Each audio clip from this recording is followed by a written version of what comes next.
नमस्कार, आदाब। मैं आप सबका स्वागत करती हूँ कहानी रेहाना की ज़ुबानी में। आज की कहानी का टाइटल है समाधान।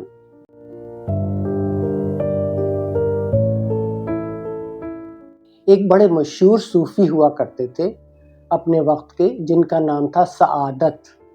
सआदत साहब जो थे वो शोर और गुल से बहुत घबराते थे, उन्हें सुकून चाहिए था।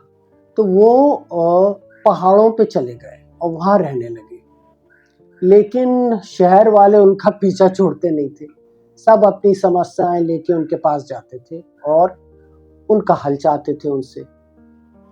एक दिन क्या हुआ कि एक झुंड का झुंड उनके घर पहुंच गया और वो बड़े घबरा गए। और ये सारे लोग आपस में बातें कर रहे हैं कि नहीं, आप मुझे पहले सुनिए। वो कह रहा मुझे पहले सुनिए। ये बड़े परेशान हो गए। तो इन्होंने कहा कि भाई तुम लोग चुप हो जाओ, तुम लोग गोला बना के बैठो, मैं अभी आता हूँ। तो वो अंदर के कमरे में गए और वहाँ से उन्होंने एक बास्केट उठाई, कुछ सेठे के पेन उठाए, रोशनाई ली और कुछ पर्चियाँ ली। और वो आए और इनसे कहा कि ये सब सामान यहाँ रखा हुआ है, पेन है, ये पर्चियाँ हैं, तुम इस पर अपनी समस्या लिखो। सब ने अपनी समस्या लिखी। अब इन्होंने कहा कि अब ये समस्याएं जो तुमने लिखी हैं सबने, ये इस बास्केट में डाल दो। सबने डाल दी। लेकिन एक ने कहा कि भाई ये कैसे, ये क्या है, ये जो हमने लिखी है ये अगर सब मिक्स हो जाएंगी तो हम कैसे ढूंढेंगे। तो उनका जो मैं कह रहा हूँ वो करो। खैर ये चुप होकर बैठ गए। अब इन्होंने कहा तुम एक एक करके पर्ची उठाओ और जोर से पढ़ो। तो एक बंदा जो था वो उठता था, उठ के पर्ची उठाता था और वो समस्या को पढ़ता था। इस तरह से होता गया।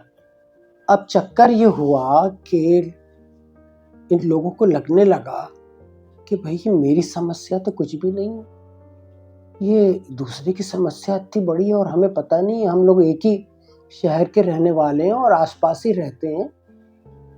तो अजीब सा कुछ माहौल में तब्दीलियां आने लगी और एक दूसरे के लिए भाईचारे का जो नज़ारा देखने को मिल रहा था।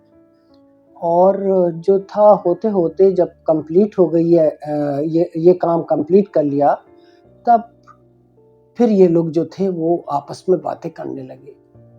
अरे तुमने मुझे बताया नहीं, तुम तो मेरे घर के पास रहते हो। इन्होंने कहा अरे तुम तो मेरे घर के सामने रहते हो और ये बात तुमने बताई नहीं, तुमने मुझे गैर समझा।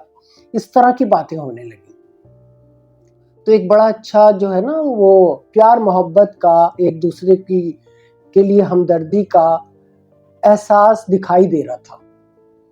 तो वो ग्रुप जो कि ग्रुप भी नहीं था बल्कि झुंड था, जो लड़ता हुआ आया, शोर मचा रहा, कोई किसी को सुन नहीं रहा, वो इस जो वो थी उनकी जो ये मैं कहूँगी जो ये समझ थी सूफी साहब की, ये बड़ा भाई वो रंग ला गई। बिल्कुल उन्हें कुछ करना ही नहीं पड़ा, ये सब इन्हीं लोगों ने किया। वो झुंड जो था अब एक बड़े अच्छे खूबसूरत ग्रुप में तब्दील हो गया। सूफी साहब ये देखते रहे। अब इनके पास इतना भी वो नहीं था, ये इतने ज़्यादा अपने में वो हो गए थे अपनी बातें करने में कि सूफी साहब से बस इन्होंने ये कहा कि हम आज बहुत सीख कर जा रहे हैं आपसे, अब हम ज़रा जल्दी में है, हम जा रहे हैं, आपका बहुत बहुत शुक्रिया। ये कह के वो चले गए और आवाज़ें आ रही थी कि अरे तुमने ये नहीं बताया, वो नहीं बताया मुझे। एक दूसरे के लिए एक तरह का भाईचारा जो था वो पैदा हो गया। तो इसमें जो है वो मैं यही देख रही हूँ कि एक छोटी सी जो इनकी वो थी एक्सरसाइज जो इन्होंने इनको दी, उसने कितना फ़र्क ला दिया। फिर मतलब एक ग्रुप में जोड़ दिया और वो सब चले गए। तो मैं आपसे उम्मीद करती हूँ कि आपको ये कहानी अच्छी लगी होगी और इस पे मैं आपकी राय जानना चाहती हूँ, वो मेरे लिए बहुत ज़रूरी है। तब तक के लिए मैं आपसे इजाज़त लेती हूँ।